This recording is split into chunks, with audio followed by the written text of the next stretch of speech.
지난주에 이어서 제가 그 목사님의 설교를 대독하기로 했습니다. 아직 목사님 목이 완전히 낫지 않으셔서 이번 주일까지만 제가 목사님 설교를 대독하도록 하겠습니다. 네, 오늘 하나님께서 우리에게 주시는 말씀은 사도행전 2장 1절로부터 13절까지입니다. 모두 일어서서 하나님 말씀을 받도록 하겠습니다. 제가 먼저 읽고 여러분들이 읽고 교독하겠습니다. 오순절 날이 이미 이름에 그들이 다 같이 한 곳에 모였더니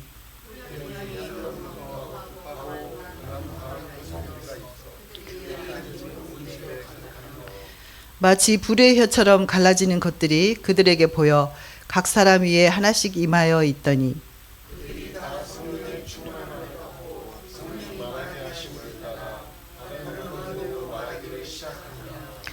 그때 경건한 유대인들이 천하 각국으로부터 와서 예루살렘에 머물러 있더니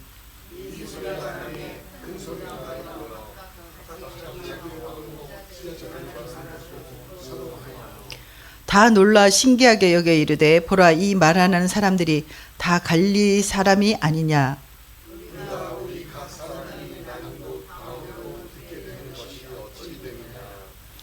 우리는 바데인과 메데인과 엘람인과 또 메소포타미아, 유대와 갑바도기와 본도와 아시아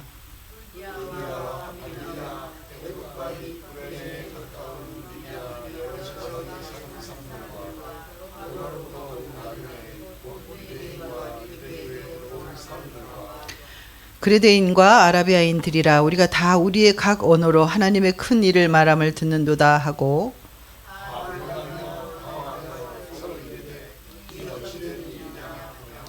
또 어떤 이들은 조롱하여 이르되 그들이 세술에 취하였다 하더라. 아멘. 네, 앉으시겠습니다. 이 중에 요절 말씀은 2장 1절로 4절입니다. 제가 한 번 더 읽어드리겠습니다.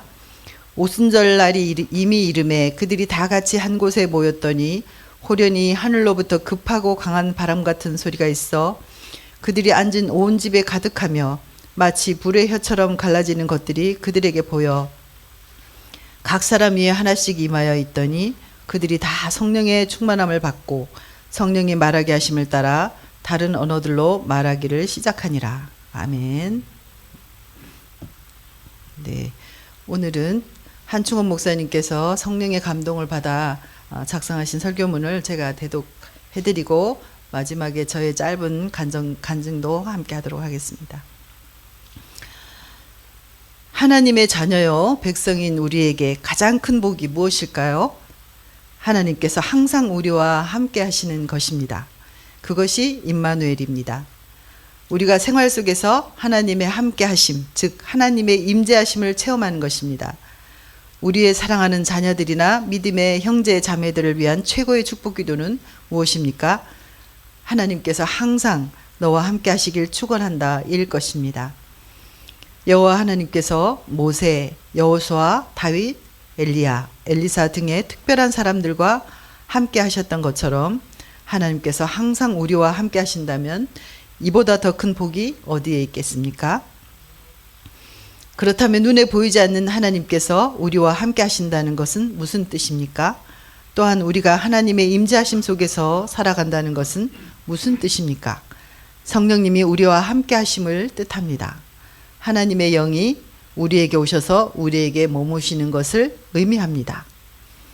오늘의 본문은 하나님께서 세상 끝날까지 우리와 영원히 함께 하심을 입증하신 사건을 기록하고 있습니다.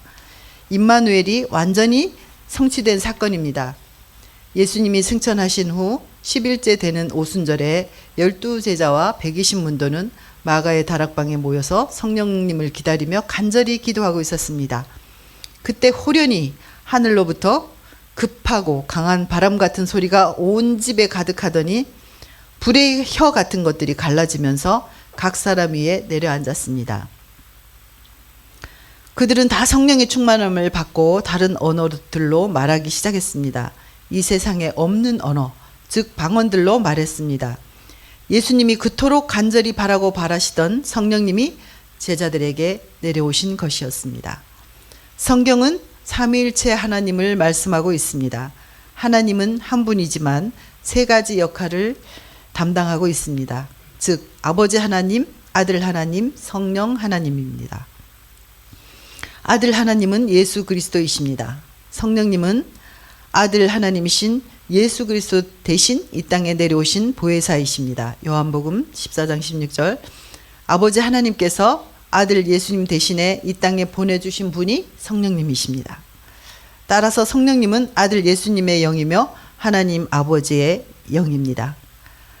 좀 더 제가 덧붙이자면은 인간은 성령이 될 수가 없어요. 지금 신천지가 주장하는 게 이만희 씨가 성령님과 같은 존재라고 얘기를 하는데, 성령님은 예수님께서 말씀하시기를 볼지어다 내가 세상 끝날까지 너희와 함께 있겠다라고 말씀을 하셨기 때문에 죽음을 맞이할 인간이 절대로 성령님의 그 삼위의 위치에 올라갈 수가 없는 겁니다.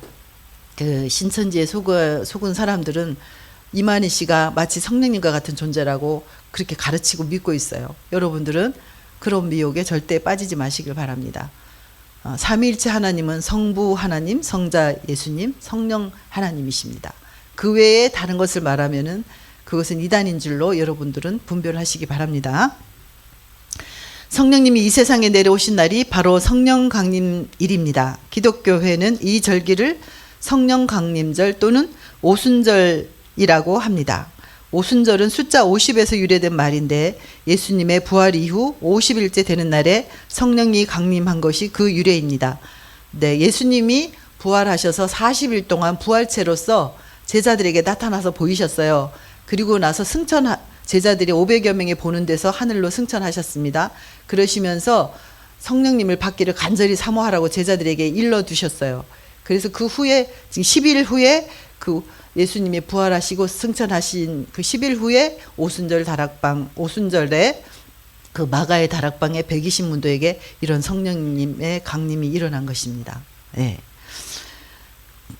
구약 시대에는 처음 수확한 농산물을 바치는 날을 칠칠절이라고 했는데 6월절과 무교절 직후 맞이하는 초실절로부터 50일째 되는 날입니다. 예수님 이후의 신약 시대에는 이 칠칠절이 오순절이라는 이름으로 기념되고 있습니다. 예수님이 부활하신 날로부터 50일째 되는 날 그분의 제자들이 모인 곳에 성령이 강림하자 그들이 성령에 충만하게 되어 전도 활동을 시작하게 되었으므로 이 날을 성령 강림절이라고 합니다. 성령님이 강림하신 이후 예수님의 제자들에 의하여 최초로 교회가 세워졌습니다. 그래서 성령님은 교회의 주인이십니다. 네, 첨언하자면 우리 한충원 목사님이 성령 강림 주일에 그때 당시엔 장로교였기 때문에 미국의 한인교회에서 세례를 받으셨어요. 네, 원래는 성령 강림 주일 날은 세례를 주지 않는데 우리 목사님이 성령의 강한 불 세례를 받고 너무 성령을 받고 세례를 받기를 그렇게 사모했어요.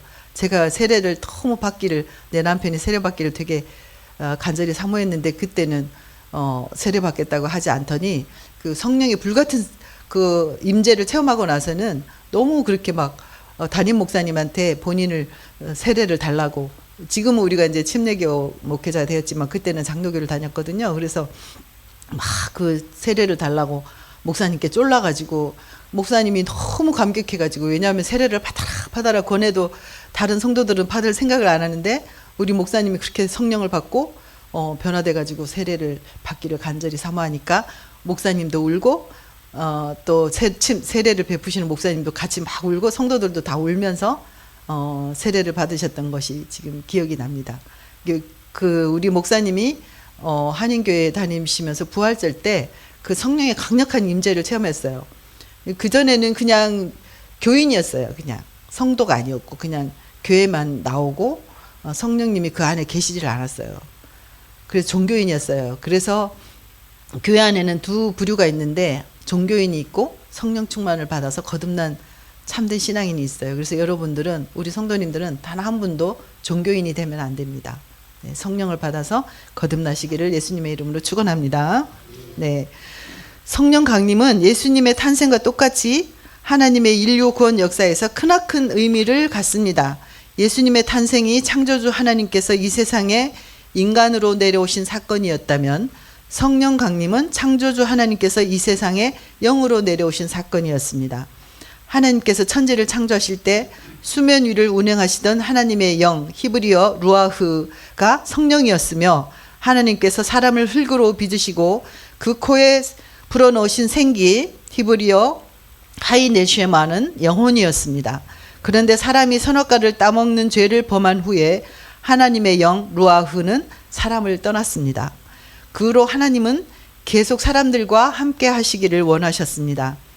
구약 성경에는 하나님께서 이스라엘 백성들에게 자주 하신 말씀이 있습니다. 내가 너와 함께 있으리라. 내가 너희와 영원히 함께 하리라. 입니다. 이 말씀은 임마누엘입니다. 즉 하나님께서 우리와 함께 하신다는 뜻입니다. 성령 강림은 바로 영원한 임마누엘의 성취입니다. 성령 강림은 하나님께서 우리와 영원히 함께 하시게 된 사건입니다. 구약 성경에서 하나님은 선지자들을 통하여 성령 강림을 예언하셨습니다. 예수님이 탄생하시기 800여 년 전에 하나님께서는 선지자 요엘을 통하여 성령이 하나님의 백성들에게 임하실 것을 예언하셨습니다.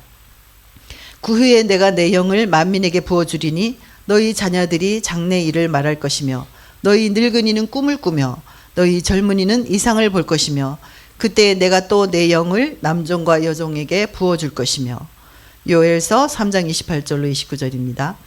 예수님의 탄생 560여 년 전에 하나님은 선지자 에스겔을 통하여 성령 강림을 예언하셨습니다. 에스겔은 환상을 보았습니다. 골짜기에 흩어져 있던 마른 뼈들이 하나님의 영 히브리어 루아흐가 들어가자 그들이 큰 군대로 살아나는 환상이었습니다. 또한 하나님께서는 그 마른 뼈 같은 이스라엘 백성들이 장차 하나님의 영 루아흐를 받아 살아날 것을 말씀하셨습니다. 하나님의 영은 하나님의 성령입니다. 하나님은 2000년 전에 아들 예수님을 우리에게 보내주심으로써 우리와 함께 하셨습니다. 하나님이 우리와 함께 하신다는 임마누엘을 이루셨습니다. 하지만 예수님은 살아계실 때에 제자들이 성령을 받아야 함을 힘주어 말씀하셨습니다. 누구든지 성령을 받아야만 하나님의 나라를 위해 사용될 수 있기 때문이었습니다. 너희 중에 아버지 된 자로서 누가 아들이 생선을 달라 하는데 생선 대신에 뱀을 주며 알을 달라 하는데 정갈을 주겠느냐. 너희가 악할지라도 좋은 것을 자식에게 줄 줄 알거든 하물며 너희 하늘 아버지께서 구하는 자에게 성령을 주시지 않겠느냐. 네, 이 말씀에 의하면 우리가 계속 성령의 충만을 받아야 된다, 성령을 받아야 된다 하는데 그러면 어떻게 우리가 성령을 받아야 됩니까? 라는 질문이 떠오르잖아요. 근데 예수님께서 친히 말씀하시기를 성령을 구하래요. 우리에게. 성령님 나에게 충만히 임재해 주시옵소서, 나에게 와주시옵소서 이렇게 간절히 구하라는 거죠. 구하지 않는 자에게 성령님은 억지로 들어가지 않아요. 성령님은 인격의 영이기 때문에 물론 우리 목사님 같이 특별하게 크게 쓰시기 위해서 강권적으로 사울에게 임했던 성령님이 임하시듯이 우리 목사님에게도 그렇게 임하는 경우는 있지만은 그렇지 않은 경우라면은 우리가 간절히 성령님의 충만함을 사모해야 된다는 거죠. 근데 제가 깨달은 바로는 성령 충만을 잊기 위해서는 죄를 버려야 돼요. 죄를 버리고 떠나고 회개를 해야 돼요. 그래야 깨끗한 심령에 이 깨끗한 찻잔에 차를 담을 수 있듯이 우리 영혼의 그릇이 깨끗이 비워져야만이 그 존재 속에 예수님이 들어오실 수 있거든요. 예수님은 거룩한 분이기 때문에. 그래서 여러분들이 성령을 받기 위해서는 그런 죄된 생활, 습관 그런 것들을 다 버리고 떠나야 돼요. 회개해야 돼요. 정말 처절하게 예수님의 십자가 앞에서 그 보혈이 나 때문에 예수님이 이렇게 모진 고통을 당했다는 것을 정말 몸부림을 치면서 울면서 회개해야 돼요. 저도 45년 전에 예수님을 만났을 때 그 회개의 영이 저한테 임하면서 막 그 창자가 비틀리는 회개가 나오면서 막 죄를 토해내면서 죄를 회개했는데 제가 엄마한테 막 아주 어린 시절에 기억도 나지 않는 막 엄마한테 반항하고 떼쓰고 대들었던 그런 잘못이 막 떠오르면서 필름처럼 떠오르면서 저의 부끄러운 모습이 다 그냥 떠오르더라고요. 그래서 그 죄를 다 막 회개했더니 그 혀가 막 탁 꼬이면서 방언이랄까요? 그때는 방언인지도 몰랐는데 어떤 그 여자분이 막 나무를 붙들고 막 기도를 하는데 제가 알 수 없는 언어로 막 간절하게 애절하게 기도를 하는데 나도 저분처럼 저렇게 기도를 할 수 있으면 좋겠다라고 했는데 그분과 같은 그런 방언을 저는 받았어요. 그래서 그때 제가 성령을 체험하고 그때 이후로 이렇게 성령님이 지금까지 저를 버리지도 않고 떠나지도 않고 저와 함께 동행하시는 것을 느끼거든요. 제 속에서 항상 말씀해 주시고 간섭해 주시고 인도해 주시고. 예. 그래서 우리는 성령을 구해야 돼요. 성령님을 하나님께 간절히 구해야 됩니다. 그래야만 우리의 그런 욕망이나 죄성이나 이기적인 마음을 다스릴 수 있어요. 성령으로. 그렇지 않으면 우리는 믿지 않는 사람과 똑같은 존재가 될 수밖에 없어요. 그래서 우리는 믿지 않는 사람과 다르기 위해서 또 하늘나라가 우리 속에 들어오게 하기 위해서는 성령님을 간절히 예수님이 우리한테 말씀하신 것처럼 성령님을 구해야 됩니다. 네, 성령 충만을 구하십시오. 네. 구약 시대에는 모세, 여호수아, 엘리야, 엘리사 다 있던 것 같이 특별한 사람들에게만 성령님이 임하셨습니다. 하지만 성령님은 하나님의 아들 예수님이 하늘로 올라가신 후로는 하나님께서 선택하신 모든 사람에게 임하셔야 했기 때문에 예수님은 그의 증인이 될 제자들한테 먼저 성령을 구하라고 부탁하셨습니다. 예수님이 죽으시기 전날 밤에 행하셨던 유언 설교의 핵심은 보혜사 성령님에 관한 것이었습니다. 내가 아버지께 구하겠으니 그가 또 다른 보혜사를 너희에게 주사 영원토록 너희와 함께 있게 하리니 하나님 아버지께서 아들 예수님 대신에 제자들에게 보내주실 보혜사 성령님이 제자들과 함께 영원토록 있게 하시겠다는 약속이었습니다. 예수님이 죽음에서 다시 살아나신 후에 제자들을 찾아와 제일 먼저 하신 말씀도 제자들이 성령을 받아야 한다는 것이었습니다. 그래서 우리도 성령을 받아야 합니다. 예수님은 하늘로 올라가시기 10일 전에도 제자들한테 다음과 같이 분부하셨습니다. 예루살렘을 떠나지 말고 내게서 들은 바 아버지께서 약속하신 것을 기다리라. 요한은 물로 침례를 베풀었으나 너희는 몇 날이 못되어 성령으로 침례를 받으리라. 하늘 아버지께서 약속하신 것은 성령님이었습니다. 예수님은 승천 직전에 마지막으로 제자들이 성령을 받게 되면 권능을 받아 땅끝까지 이르러 당신의 증인이 될 것을 예언하셨습니다. 오직 성령이 너희에게 임하시면 너희가 권능을 받고 예루살렘과 온 유대와 사마리아와 땅끝까지 이르러 내 증인이 되리라. 따라서 예수님의 12제자와 120문도는 예루살렘으로 돌아와서 예수님의 당부대로 10일 동안 마음을 같이하여 성령님을 기대하며 기도에 힘썼던 것입니다. 비로소 하나님 아버지께서는 오늘의 본문과 같이 아들 예수님 대신에 성령님을 제자들에게 먼저 보내주셨습니다. 본문은 제자들이 성령을 받은 사건을 기록한 말씀입니다. 하나님 아버지께서 택하신 모든 사람에게 최초로 성령님이 내려오신 사건입니다. 하나님께서 영원토록 우리와 함께하고 싶어 하신 열망이 이루어진 사건입니다. 이제는 누구든지 회개하고 예수 그리스도의 이름으로 침례를 받고 죄의 용서함을 받으면 성령을 선물로 받게 됩니다.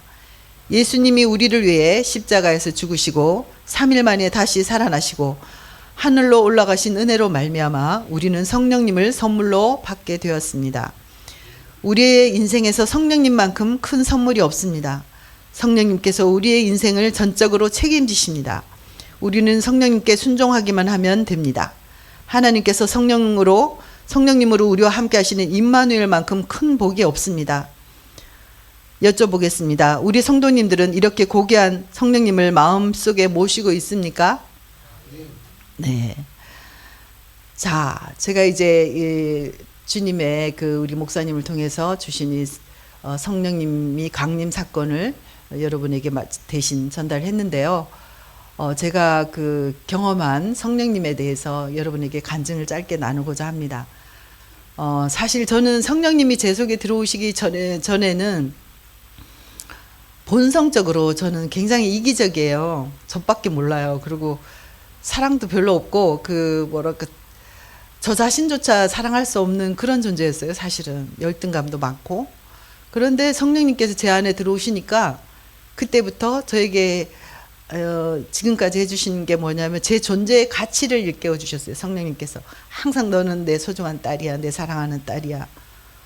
그러면서 항상 저에게 제 존재의 가치를, 존재감을 일깨워 주셨기 때문에 그 모든 제 안에 있던 모든 상처와 열등감이 치유가 됐어요. 서서히 한꺼번에 치유된 건 아니지만 그러면서 성령님의 존재를 점점 더 깊이 인식하게 되더라고요. 그러니까 성령님이 제 안에 오셔가지고 되게 간섭을 많이 하셔요. 성령님 오시고 난 후부터는. 왜냐하면 그 예수님을 믿기 전에는 불쌍한 사람을 봐도 그냥 아유 참 저 사람 불쌍하네 그렇게 하고 그냥 지나가지, 제가 뭐 시간을 내서 그 사람을 도와주거나 뭐 그런 게 없었거든요. 근데 제가 너무나 뭐 그런 간증은 너무나 많지만은 성령님께서 오늘 저한테 그 사건을 얘기하라 하고 말씀을 하셨기 때문에 제가 순종해서 성령님의 인도하심을 받았던 그 하나의 사건을 제가 말씀드리려고 해요. 제가 이제 대전으로 이사 와서 얼마 되지 않고 제가 큰 교회에서 협동 전도사로 있을 때였어요. 대전의 모 큰 교회에서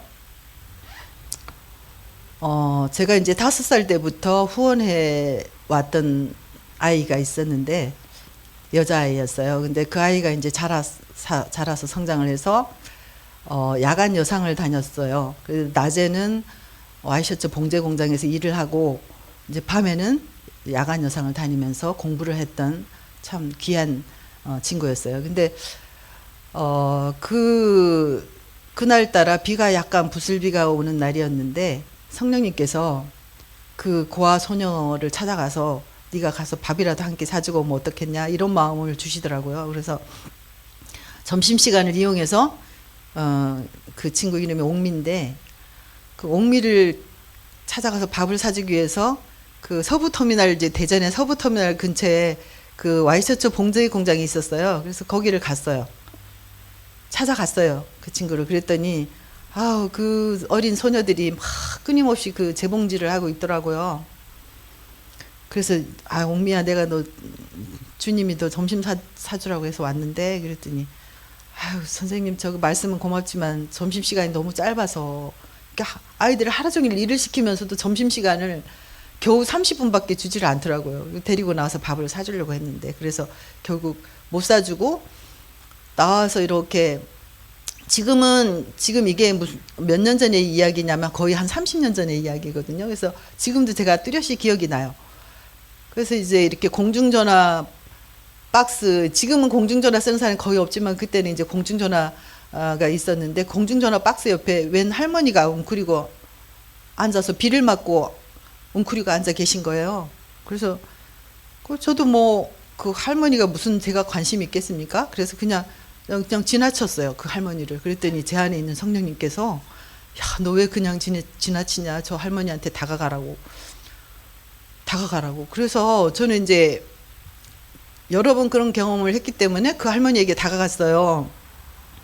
비가 부슬부슬 내리는데. 그래서 할머니 이렇게 비가 부슬부슬 내리는데 왜 이렇게 길에 나와서 쪼그리고 앉아 계세요? 얼른 집에 들어가세요. 제가 그랬어요. 그랬더니 대뜸 하시는 말씀이 나는 자식도 없고 아무도 없다는 거예요. 그래서 할아버지는요? 그랬더니 할아버지도 돌아가셨대요. 3년 전에. 그래서 할머니 그러면서 이제 제 마음속에 이 할머니가 사시는 데를 가보고 싶은 마음을 주시더라고요. 그래서 할머니를 따라갔어요. 그랬더니 할머니가 거기가 무슨 동인지는 모르겠는데 서부터미널 하여튼 근처였어요. 근데 유천동인지 모르겠는데 거기에 대청호가 수몰이 되면서 보상을 받아가지고 무슨 기와집 하나 조그만한 걸 사가지고 할아버지랑 살았는데 할아버지 사이에 자식도 없고 3년 전에 할아버지는 돌아가시고 보니까 방이 3개예요. 3개인데 지금은 그런 집이 잘 없지만 연탄으로 이렇게 해서 방을 하는 게 3개예요. 그런데 이 할머니 말씀이 뭐라고 하냐면은 이 월세를 두 집에 월세를 내가 받아먹고 살았는데 이제 다 나가고 아무도 안 들어오고 나는 이제 굶어 죽게 생겼다고. 그래서 울고 계셨던 거예요. 할머니가. 지금은 이제 복지가 잘 돼 있어서 그런 사람이 별로 없어요. 근데 30년 전만 해도 그런 복지의 사각지대가 있었던 거예요. 왜냐면 할머니가 집을 소유하고 있었기 때문에 아무 소득이 없는데도 정부에서 어떤 지원이 없었던 거죠. 그래서 그 사정을 누가 알겠어요? 아무도 몰랐죠. 그 많은 사람들이 지나갔을 거 아니에요. 근데 관심이 없잖아요. 그 할머니에게. 근데 우리 주님은 그런 그 연약한 사람, 소외된 사람에게 관심이 있다는 거죠. 그래가지고 제가 너무 마음이 아파갖고 그 할머니 눈물을 부신 거예요, 하나님께서. 그래서 제가 그 자리에서 할머니 손을 붙잡고 복음을 전했습니다. 예수님을 전했어요. 예수님이 이런 분이라고, 할머니를 사랑하셔서 오늘 저를 보내신 거라고 그렇게 하면서, 그랬더니 할머니가 그 자리에서 그냥 예수님을 영접하시더라고요. 근데 약간 할머니가 치매기가 있어가지고 제가 이제 먹을 것도 갖다 드리고 반찬도 해서 갖다 드리고, 이제 그 할머니 그 주기도문도 적어서 갖다 드리니까 그걸 막 앞뒤로 매일 그걸 보고 기도도 하시고, 그래서 교회랑 연결을 해드리려고 했는데 저희 교회는 너무 큰 교회고 또 할머니 집하고 너무 멀어요. 그래서 제가 그 근처에 있는 교회로 연결을 시켜드렸어요. 하나님께서 역사를 하시는데 어떻게 이 할머니 인생이 변화됐냐. 첫째는 제가 교회로 연결을 해드렸고, 둘째는 제가 동사무소에 전화를 했습니다. 첫째는 교회를 연결을 해서 그 교회 성도들한테 가까운 교회, 할머니가 걸어서 가실 수 있는 교회를 연결을 했더니 그 할머니를 위해서 막 그 구역 예배를 시작하면서 할머니 외로움이 다 사라졌어요. 친구도 없고 아무도 보살펴주는 사람이 없었는데 교회가 연결이 되니까 성도들이 서로 반찬도 해드리고 와서 예배도 드려주고, 할머니도 돌아가면서 구역 예배를 하면서 다른 집도 방문을 하게 되고, 그게 가장 큰 축복이었고 구원을 받으신 게. 두 번째는 뭐냐면 제가 동사무소에 전화를 해서 이 할머니가 지금 굶어 죽게 생겼는데 나라에서 돌봐주지 않으면 어떡하겠냐, 집이 있으면 뭐하냐, 아무 소득이 없다 이 할머니는.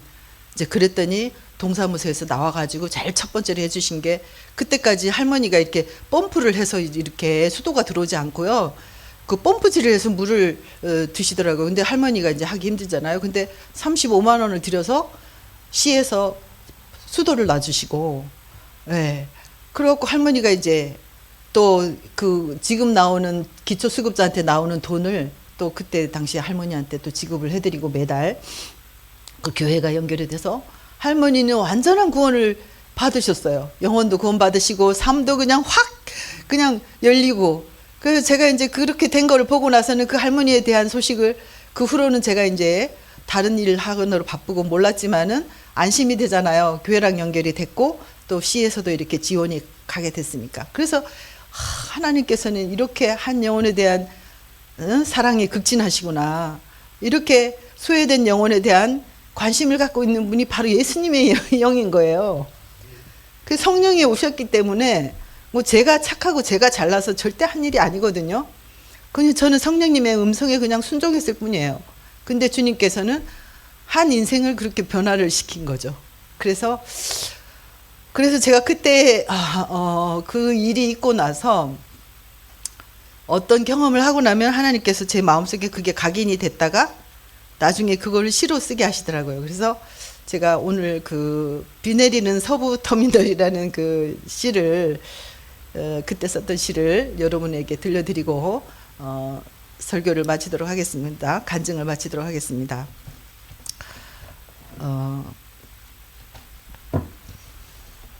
제가 충분히 이제 이 배경 스토리를 얘기를 했으니까 여러분들이 이 시를 읽어드리면 이해를 잘 하실 거라고 믿어요. 네, 시를 하나 읽어드리겠습니다. 비 내리는 서부 터미널. 대청호 물에 잠겨 홀로 고향 떠나온 할머니. 비 내리는 서부 터미널 길가에 앉아 깊은 산 기다림에 지친 할미꽃으로 피어난다. 보도블록 위에 피어난 털복숭이 자줏빛 할미꽃.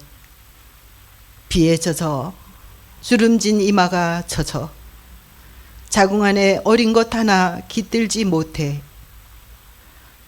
불러볼 피부치 하나 없이 3년 전 할아버지 훌훌 흙으로 떠나보내고 발끝으로 바람처럼 지나가는 수많은 사람들 잠시 멈춰 주오. 아들이 아니고 딸이 아니어도 좋으니 그저 눈 맞추고 마주 앉아 할아버지 무덤가 참 들별꽃 이야기나 들려주구려.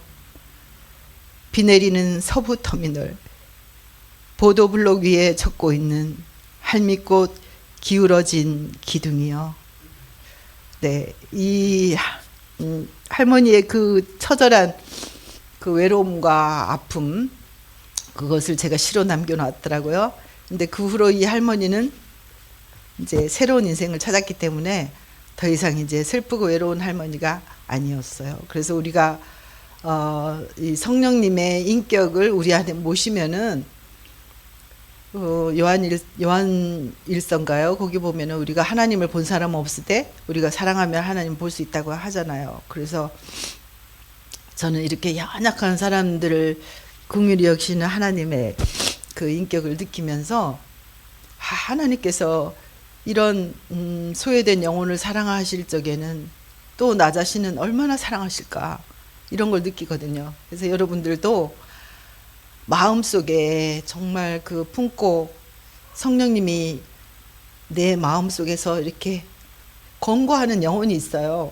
너 그 영혼 찾아가라, 그 영혼에게 복음 전해라 하는 그런 영혼이 있을 때 순종하셔야 돼요. 내 이성의 생각으로 저 사람은 절대 안 될 거야, 저 사람 예수 안 믿을 거야, 이런 생각은 어둠의 영이 갖다 주는 생각이에요. 하나님이 어떤 사람 택했는지 우리는 모르잖아요. 그래서 이번 성탄절이 다가올 때 정말 이 인류에 오신 구원 생명으로 오신 그 아기 예수님이 이 땅에 오신 것을 우리가 많이 전파할 수 있기를 바랍니다. 잠깐 기도하겠습니다. 참 좋으신 하나님, 감사합니다. 우리에게 성령으로 와주셔서 너무나 감사합니다. 우리 영혼의 존재의 집은 냄새나는 마구간 같지만은 그러한 존재 가운데 성령님이 우리 가운데 찾아와 주셔서 우리의 속에서 예수님의 아름다운 그 성품과 인격을 나타낼 수 있는 은혜를 베풀어 주시니 감사합니다. 주님, 성령님이 우리와 함께 하시지 않으면 우리는 여전히 이기적이고 죄성이 넘쳐나고 정말 부끄러운 존재일 수밖에 없습니다. 주님, 그 옛날에 그 마구간에 찾아와 주신 것처럼 각 사람의 마음속에 성령의 빛으로 사랑으로 찾아와 주셔서 많은 사람들의 영혼을 따뜻한 사랑으로 감싸주시고 구원으로 인도하여 주옵소서. 감사드리며 예수님의 이름으로 기도합니다. 아멘.